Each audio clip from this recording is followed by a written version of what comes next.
what a lot of people don't know, and like that's the kind of fun part too of what we do is like for like the education side of it. So wine is great, yes, but you can also have a glass of, say, red wine, and you could have 3 different glasses, okay? 3 different shaped glasses. The wine will taste different out of each single glass. So what that's from is because like you don't just have the flavor, but you have the aromas, like the smell of it. So if you have a glass that has a narrow top to it, you're going to get a lot more of the aromas at once, where you're not really going to get the full flavor. Where if you have too wide of an opening, you're going to get no aromas, but all flavor. So it's like you have to find the right glass for the right types of wine. Glass matters. Mm-hmm.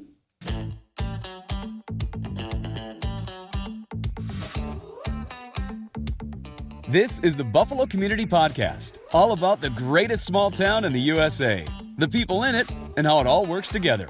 Here are your hosts, Tyler Reiss and Mark Benzer.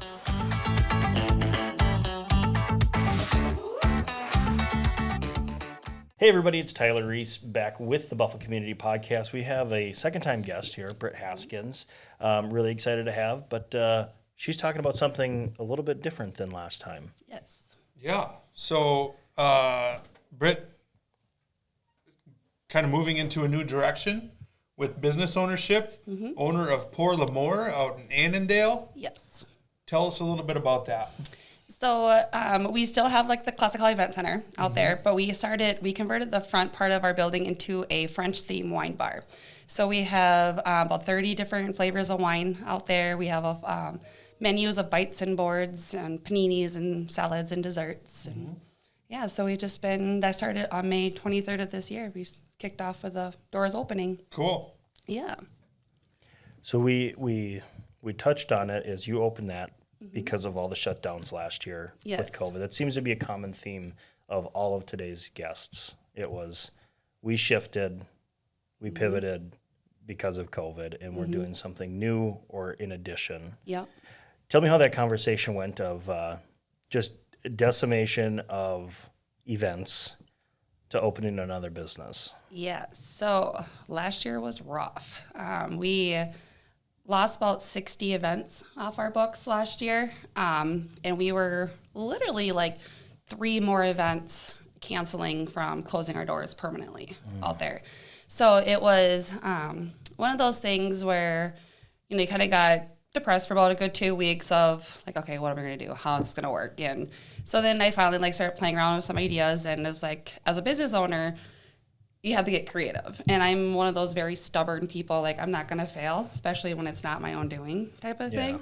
So I started like playing around with it, and the idea of a wine bar came into mind. Like I know Buffalo has Evelyn's, Maple Lake has a newer one, and then I'm like, Annandale doesn't have one. Like Annandale, town where all the city people come to for the summer and all their cabin houses. So I started talking to a couple friends of mine about it, and they thought it was a great idea. And so we just started it. Like all of a sudden we were ordering all the stuff for it and searching wines and different menu options, and just did it. So why French? I am obsessed with Paris. Like I have been for like, I don't even know how long, like since I was a little kid. Love Paris. Never been there, but I want to go, and I love it. So cool. Someday you will. Yes, I have like a like in our building, like we have in the lobby area, there's like a wall of like 17 photos that we have of different landscapes throughout Paris. So I told my husband, I'm like, one day we're gonna go to Paris and we're gonna recreate all these photos and kind of see like where these were taken at. Sure. So that's my goal. Yeah. Get on that, Dusty. Yeah. Find somebody to watch the 4 kids first. Yeah. There we go. Got to sneak Dusty into every single one of these. That was last year's theme too. It's like, yep, everybody knows Dusty. Oh yeah, everybody knows Dusty. Or he knows everybody too, like one or the other. So this is something. What's your schedule look like with it? Is it something people can come in weekly and they don't have to have a wedding there, or? Yeah. So right now we're open Sunday through Fridays, and then Saturdays if we don't have a wedding. Which now, like August, we only have 1 wedding, so weekends are wide open for the bar to be open. Our best night of the week so far has been Wednesdays. We call it Wine Wednesdays, and what it is you come in, you purchase a grande charcuterie board for $25, and you get a free bottle of wine. And so it's perfect for like 2 to 4 people to come in and enjoy it, try out the wine, try a different bottle each week. And it seems to be a really big hit the last couple of weeks that we've been doing it. So, yeah. Excellent. I love these little pop-up things. Is like, you know, we don't need to go downtown Minneapolis to get some culture. Right. Sorry, I didn't roll my eyes at culture, but you know, I mean, it's just these things. You're in and out. I mean, it's like a hour and a half thing, 2 hour thing. And like you're there, you have a nice conversation. Yep. It's not wild. I'm Correct. Assuming, you know, unless it's like, you know, Wild Wine Wednesdays or something. But no, we have a little bit higher class. It's a little bit more sophisticated. Yeah. Yep. Yeah, they we do. The charcuterie board it's literally like a 16-inch board, and we make flowers out of salami on it. So it's a really nice. Yeah, it's like it's like sometimes too pretty to eat, but it's really delicious. Right. So well, I'll see you on Wednesday. Yes, yeah, absolutely. You had me at flowers out of salami. Right. Yes, can't beat that. Yeah.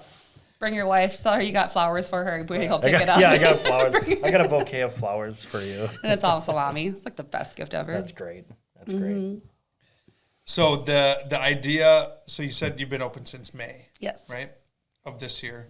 How long from the idea to May 23rd?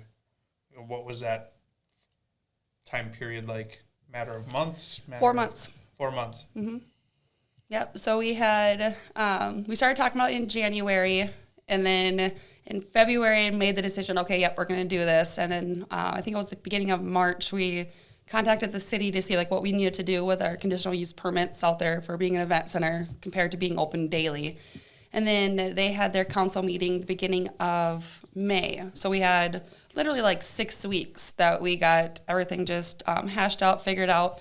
But we really couldn't start setting anything up until we got that approval. Mm-hmm. So from the day of the approval to the opening was like 3 weeks. Sure. Mm-hmm. That seems pretty quick to do something new. Yeah. Did it feel like forever? Yes. Okay. Yes. Government doesn't move fast. No, luckily Annandale's pretty good. Like if I reach out to them, I usually get a response back within a couple hours from them with things. So they do pretty well out there. It was more so like the nerves of like, because I'm a planner. That's what I do for a living is I plan events. And so it was like trying to get everything done, but I couldn't get everything done because I didn't have that approval to do it yet. So I was like, I had all these boxes coming in of all of our new tables and all of our new chairs and all of the wine and the glasses. I'm like, I just want to put it together. But I didn't want to put it all together and then say, oh, nope, this isn't going to work. And I'm trying to figure out what to do with all of it and ship it back. And as it comes to making that wine list, are you a wine aficionado? Getting there. Yeah? Yeah, getting there. I was talking to one of my distributors. I have 2 distributors I work with, and we had 17 pages of wines that we had to go through. So then we started working down what the most common brands are, and then we worked our way down to, do we want more dry? Do we want more sweet? Do we want more in the middle? So we did all that, and then I kind of made sure that I looked around at the other wine bars around town too, just to make sure like we weren't bringing in the same wine that like Buffalo had or like Maple Lake had, because I didn't want it to be like I'm just a copy of something else. Like it works out where like say if we ever wanted to, we could do partner up with Evelyn's or the one in Maple Lake and be like, okay, let's do like a wine tour. Like start here, come here, and then each place has different stuff. So it's not like you're feeling the same for it. So yeah. I would imagine there's kind of a sweet spot when it comes to like your offering, right? I think a person can offer too much to where it becomes overwhelming and it becomes, but obviously not wanting to offer too little. Right. Is that process kind of, hey, you start here, you got to make a first order, right? Yep. And then you can kind of base it off of, well, we're selling a lot of this, not a lot of that. So we did, like the first order we did for the May 23rd till now, we went through it all about a week ago actually, and we went through, okay, we've only sold like this many of this type. So then, okay, well, now we're revamping our menu, that type's going away. So we're kind of like taking off what hasn't sold and then adding on stuff that has been more popular, and then bringing in more types of stuff that lean more that way. Sure. Things. And is there any kind of demand for like, I don't even know what an expensive glass of wine. Is there any demand for a $50 glass of wine like in this area, or is that not your niche? Or Or do you offer something like that? Well, I think the most expensive glass of wine we have right now is $16, and it's like a $65 bottle of wine. There are some wines that I would like to bring in, but I don't really see the big clientele for people wanting to spend that much on them. I mean, I wouldn't want to spend that much. Right. And a lot of those wines too would be not so much by the glass, it'd have to be by the bottle, because it would be like if one glass, we can't store it for long. So here's some old expensive wine that's already been opened. Well, there's this authentic, like super authentic French wine that I want to bring in. I want to bring in a bottle because it's going to cost, it would sell between $400 to $600 for a bottle of wine. Ooh. So it's like $100 glass of wine because it's just supposed to be like the best thing ever. So I just want to buy like one bottle and just have it on display and see if we can sell it at one point or not. But I think it's just kind of cool to have that one little bottle there. And the wine community, I've learned is, if they get a favorite vineyard, boy, it's all of their friends. That's what it is. There's a story I was told. It was a friend visited something out in the mountains. It was like, here, you can use our condo, you go skiing, but they're wine fanatics. Yep. And they would have these wine parties. I was saying, everybody bring a bottle of wine and kind of rate it. And we're talking expensive bottles of wine. And the one, they brought it as a joke, and it was like a $40 bottle of wine, which for this area, that's a pretty decent price. Yep. But we're talking, from hundreds or thousands of dollars. They bring it. That was the one. That was the winner. Everybody loved it. Isn't that funny? And how they that just works? bought it out. Well, I was telling my staff that too. I'm like, I really want to buy this like $400 bottle of French wine. I said, but my luck is it's absolutely disgusting. That'd be my luck. You spend that much money and then you finally buy two of them. Oh no. Well, one to taste and one to sell. No, because if it's bad, I don't want to. Then I just gotta throw it away. So we'll just. Sure. Oh man. I know. I don't know how old Dusty would be if I was like, oh, by the way, I just spent $1,000 on 2 bottles of wine. But don't worry, one was just a taste. Yeah, we just tasted the one. Turns out it's gross. Yeah.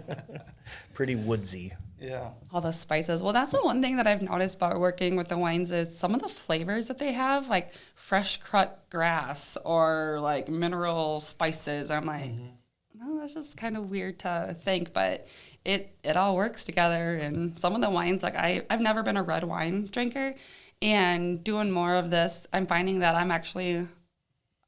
actually really enjoy red wines, which is not what I thought would be the case. But so yeah, we have a couple like rosés. We have like a sweet, a dry, and a not really like a.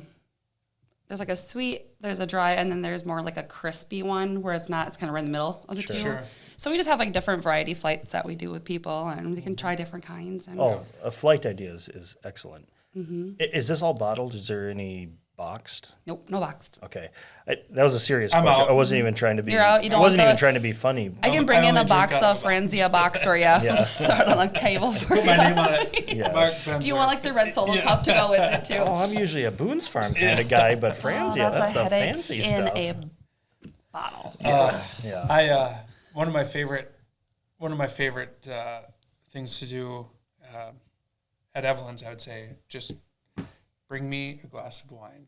Yep. And I'm going to try to figure out which one it is. Just by reading the descriptions and stuff like that. I don't know if I've ever guessed correctly, but I really try to like taste it. To get your palate going. And to me, and I would love it if I could, but to me it's either good or not good, or good or less, not as good at whatever. I don't. Every now and then I can say, oh, there's the pear. Yep. There's the pear, or there's the, but some of the other stuff, it's like, but if you're looking for a fun game, go to L Amour. Right, and try say, guessing serve me a it. glass of wine, Well, and if I get it right, then you give me a free glass of wine.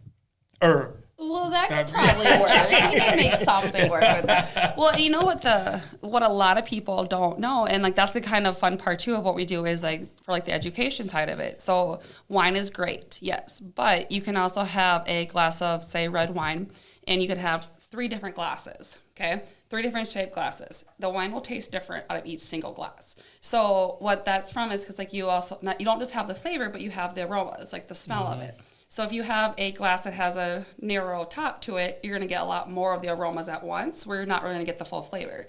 Where if you have too wide of an opening, you're going to get no aromas, but all flavors. So it's like you have to find the right glass for the right types of wine. Glass matters. Mm-hmm. Which I not like, which is just crazy to think, but makes sense. My favorite thing to do, like if we go to a fancier restaurant and they're like, "Is this a good wine?" I said, "Yeah, it's a good wine. I know you get to taste it, but I always like to pull one of these. Like, oh, here, you smell it, and you should see their face." When you do this, when you try to listen to it, they're probably looking like, "Oh man!" I did that at a steakhouse, and she's like, "I said, I'm kidding. I'm just seeing if it speaks to me. This is fine. I don't even know what I'm drinking here. It's red." Right. Yeah. But thanks. Yeah, but there's all kinds of different education pieces to it too. That really, like, by swirling in, if it's goes down the rims of the sides of the glass, it's a lighter body. If it's slower, it's a heavier body. So it's just kind of fun to educate the guests too on. Mm-hmm. And is this all stuff that you've learned in the last, just a crash course, or is it something you've always had an interest in? I actually, when I was 20, so many years ago. 21. No, I was 20 because I got to work in the restaurant at 20. That was when before laws changed. But we don't want to get sued here. Yeah. No, this is like way many years ago. I worked at a Johnny Carino's in Sioux Falls, South Dakota, which was a very high-end Italian restaurant. Mm-hmm. So you had a 2-week wine training course before they'd even let you to be on the floor to serve. Sure.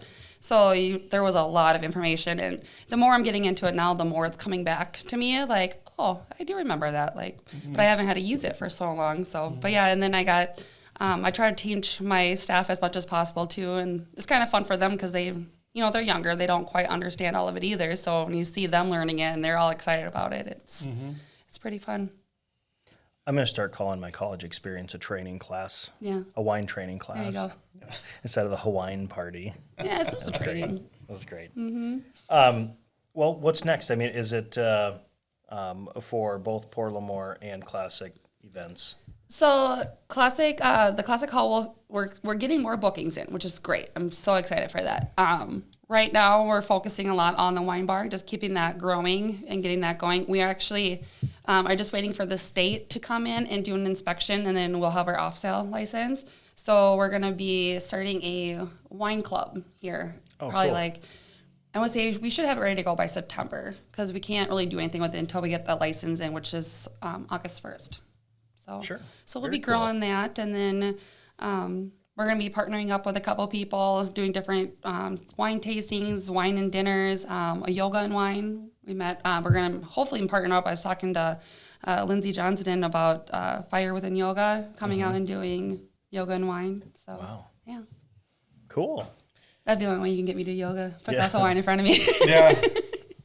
Well, that's fantastic. I'm glad that you were able to one, stay afloat in an industry that was completely decimated with the pandemic. Definitely. Pivot. So pivot. Oh yeah. Stay. That's the pivot. That's the buzzword, new. right? Yeah, whatever. I know, and I've had a few people that are like, you're like queen of bounce back. Like you made this look easy. I'm like, oh, there was nothing easy about this. And what a lot of people don't understand either is that when we got to reopen, everyone's like, oh, you should be happy you're back to open. I was like, yes, but we're not a business that you can just open the doors and all of a sudden everybody's coming in. Yeah, people plan a year ahead. Yeah, we're looking at a year or two out. So it's like even for this year, our books are really quiet. And part of next year, people didn't start booking for 2022 until just recently because they didn't know what was going to be going on. And so it's been interesting. It's been a learning curve, but we're doing it. We got it. Absolutely. Well, I can't thank you enough for coming in. Yeah. We loved Thanks for having me back on again. Yeah, and I'm going to have to go get one of those charcuterie flower boards. Yes. Yeah. Looking forward to that. So nice little date night for my wife and I. Absolutely. I'll take along. Yeah. Awesome. Hey, Jenny, do you want to come with Mark and I to Pour L'Amour? As long as she still gets the flower. Yeah. Absolutely. For the Buffalo Community Podcast, I'm Tyler Reiss. I'm Mark Benzer. And I'm Brit. Of Pour L'Amour. Of Pour L'Amour. Produced by Luke Edlund.